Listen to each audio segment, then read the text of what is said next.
Everyone, मेरा नाम है कृतिका सहगल और मैं आप सभी का स्वागत करती हूँ मेरे इस यूट्यूब चैनल में, जहाँ हम बहुत सारी बातें करते हैं, बहुत सारी डिस्कशंस करते हैं। और आज हम एक बहुत इम्पॉर्टेंट टॉपिक को डिस्कस करने वाले हैं जिसका नाम है how to write a book. सबसे पहले तो इस वीडियो में आपको थोड़ी सी नॉइज़ फील होगी क्योंकि यहाँ बहुत ट्रैफिक है, साइड में ही रोड है तो यहाँ से ट्रैफिक निकलता रहता है। सो उसके लिए मैं अपोलोजाइज करती हूँ अभी से। ओके, सो इस वीडियो में हम डिस्कस करेंगे कि कैसे आप अपनी बुक लिख सकते हैं। मेरे बहुत सारे फ्रेंड्स ने मुझसे ये पूछा था और जनरली मेरे जो आसपास के लोग हैं मुझसे ये पूछते हैं कि मैंने अपनी बुक कैसे लिखी, क्या मेरी जर्नी थी, क्या मेरे चैलेंजेस थे जो मैंने फेस किए और किस तरह से मैंने उसे कंप्लीट किया। तो मैंने सोचा कि क्यों ना मैं भी इसके ऊपर एक वीडियो बनाऊं और मैं अपनी जर्नी आपसे शेयर करूं। तो सबसे पहला पॉइंट हमारा इसमें आता है stay focused and stay motivated. उसका रीज़न है क्योंकि जो बुक राइटिंग है वो एक बहुत ही लेंथी प्रोसेस है, बहुत ही इंटेंस प्रोसेस है और आपके बुक को ख़त्म होने में 3 से 6 महीने लग जाते हैं। अगर आप पैसिवली बुक लिख रहे हैं, बहुत अग्रेसिवली नहीं लिख रहे हैं, यानी 2 से 3 घंटा रोज़ का लिख रहे हैं, तो हो सकता है कि आपको 6 महीने से भी ज़्यादा वक्त लग जाए। डिपेंड करता है आपकी कैपेबिलिटी के ऊपर कि आप दिन में कितना लिखते हैं, उसके ऊपर वो बुक कितने टाइम में ख़त्म होगी। तो इसलिए बहुत ही ज़रूरी है हम लोगों के लिए मोटिवेटेड रहना इस पूरे प्रोसेस में और फोकस्ड रहना। दूसरा पॉइंट इसमें हमारा आता है स्टोरी आइडिया। अब हमने ये डिटर्मिनेशन तो ले ली कि किताब लिखनी है, पर किस पे लिखनी है ये भी तो सोचना पड़ेगा ना। स्टोरी आइडिया हमारा बुक का फाउंडेशन है। कहते हैं ना कि किसी भी चीज़ को बिल्ड करने के लिए उसकी रूट्स पे काम करना ज़रूरी है। तो जो स्टोरी आइडिया है वो रूट्स होती हैं किताब की। तो सबसे पहले तो आपको ये पता होना चाहिए कि किस स्टोरी पे आप काम करना चाहते हैं, क्या आइडिया है, क्या प्लॉट है जिसके ऊपर आप अपनी बुक लिखना चाहते हैं। उसके साथ साथ आप ये डिसाइड कीजिए कि उसमें कितने कैरेक्टर्स होंगे। उसके बाद इसमें आता है स्टोरी एलिमेंट्स जिसको हम बोलते हैं वो।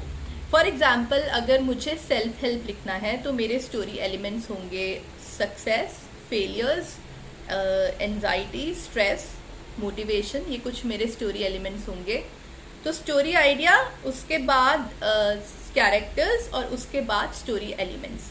तो सबसे पहले आपको इन तीनों चीज़ों पे काम करना है अपनी बुक लिखने से पहले।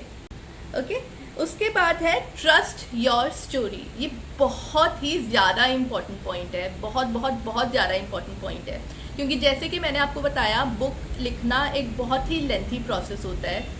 इसमें 3 से 6 महीने का वक्त लगता है, हो सकता है ज़्यादा वक्त भी लगे। तो इस पूरे ड्यूरेशन में एक राइटर जो होता है ना वो बहुत से इमोशंस से गुजरता है, बहुत से चैलेंजेस फेस करता है और एज अ राइटर हम हमेशा इस पूरे प्रोसेस में ग्रो करते हैं।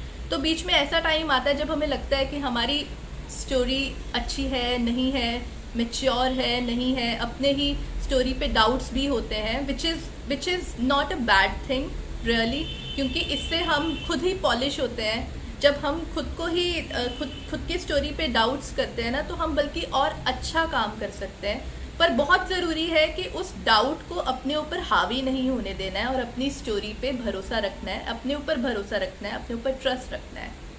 ठीक है, उसके बाद आता है रिसर्च। अब स्टोरी आइडिया तो सोच लिया, अब उस स्टोरी आइडिया पे रिसर्च करना भी ज़रूरी है। देखिए, चाहे आप फिक्शन लिख रहे हैं चाहे आप नॉन फिक्शन लिख रहे हैं, रिसर्च आपको करनी ही पड़ेगी। और ये बहुत ही अच्छा रहेगा कि अगर आप फिक्शन भी लिख रहे हैं ना तो आप उसमें अपने सब्जेक्ट पे अच्छे से रिसर्च करें और अपने फिक्शन में थोड़ी बहुत फैक्ट्स डालें। फॉर एग्जांपल, अगर आपने किसी सोशल इशू पे लिखना है या आप लिख रहे हैं तो अगर बहुत ही अच्छा रहेगा अगर आप उस पर्टिकुलर सब्जेक्ट के ऊपर कुछ रियल इंस्टेंसेस ऐड करें, कुछ कंपैरेटिव स्टडीज़ ऐड करें।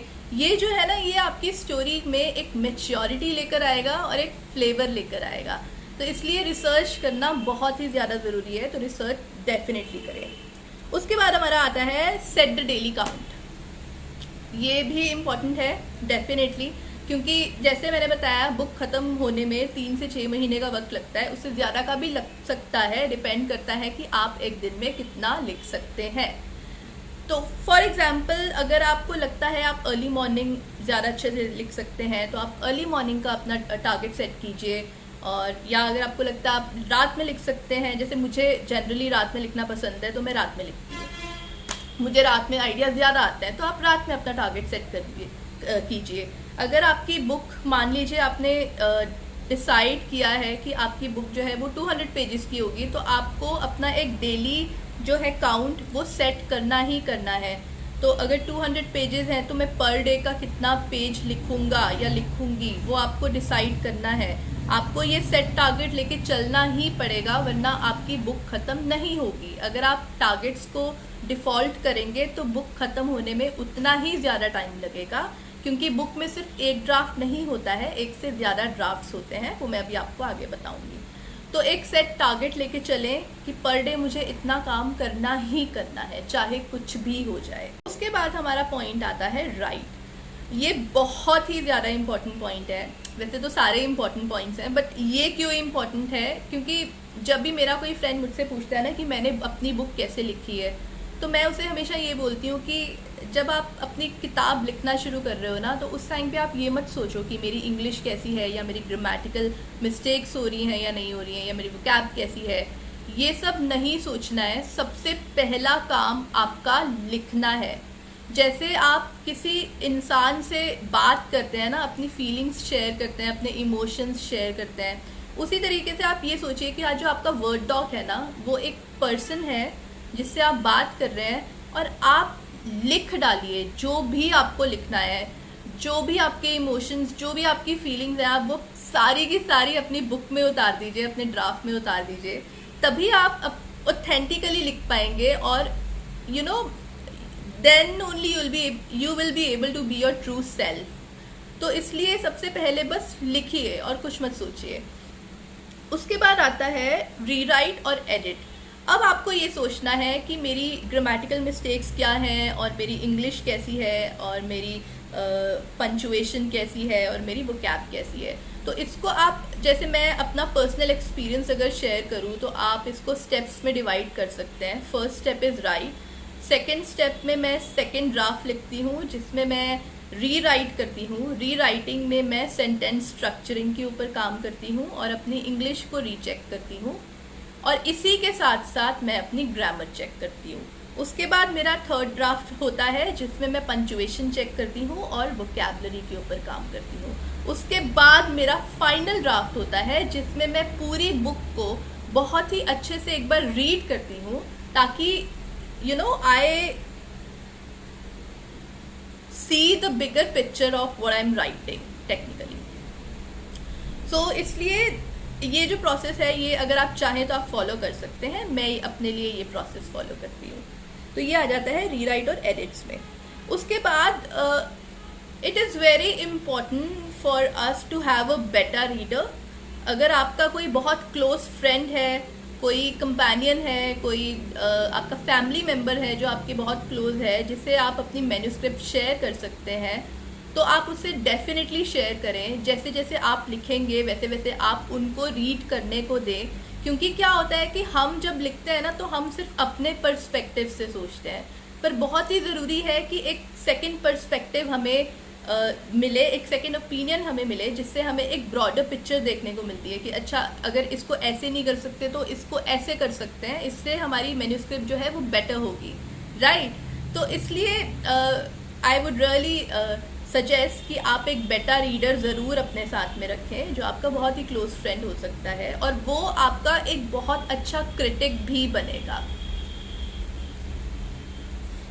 और उसके बाद लास्ट में हमारा जो पॉइंट आता है वो आता है अपने इंट्रोडक्शंस को लिखना, साइनॉप्सिस को लिखना, और एक्नॉलेजमेंट्स को लिखना, और बुक को एक जो पूरी की पूरी पेज वाइज जो है उसको सेट करना। तो मैं जनरली इंट्रोडक्शन और साइनॉप्सिस हमेशा लास्ट में लिखती हूँ। उसका रीज़न ये है कि जब हम लिख रहे होते हैं ना, उस टाइम पे जैसे मैंने बताया, हम एज अ राइटर इस पूरे प्रोसेस में ग्रो करते हैं, बहुत सारी गलतियां करते हैं, बहुत कुछ सीखते हैं, हमारा विजन क्लियर होता है, हम अपनी स्टोरी को लेके और बेहतर और डेप्थ में जाके अंडरस्टैंड करते हैं अपनी स्टोरी को। तो इसलिए मुझे ऐसा लगता है कि जो इंट्रोडक्शन और साइनॉप्सिस है, जो हमारी स्टोरी का जो समरी है, वो हमें लास्ट में ही लिखनी चाहिए, क्योंकि जब बुक ख़त्म होती है ना, तब तक हम उसको इतने अच्छे से अंडरस्टैंड कर चुके होते हैं जैसे कि वो हम खुद हों। सो लास्ट पॉइंट है अपना इंट्रोडक्शन लिखना, अपने साइनॉप्सिस को ख़त्म करना और अपने एक्नॉलेजमेंट्स को ख़त्म करना और बुक को पेज वाइज सेट कर देना। तो ये हो गई आपकी बुक ख़त्म। और अगर आपको ये वीडियो अच्छा लगा हो तो आप इसको लाइक करें, शेयर करें, मेरे चैनल को सब्सक्राइब ज़रूर करें, क्योंकि मैं और बहुत सारी ऐसी वीडियोस को लेकर आ रही हूँ। और नेक्स्ट वीडियो में मैं आपसे डिस्कस करूँगी how to publish a book. Okay, and I see you in the next video. So bye, all the best for your book. और डिस्क्रिप्शन बॉक्स में मेरे बुक के लिंक्स हैं, if you want to check out, do check out all my books, जहाँ भी है वो नीचे। ओके, चलो बाय।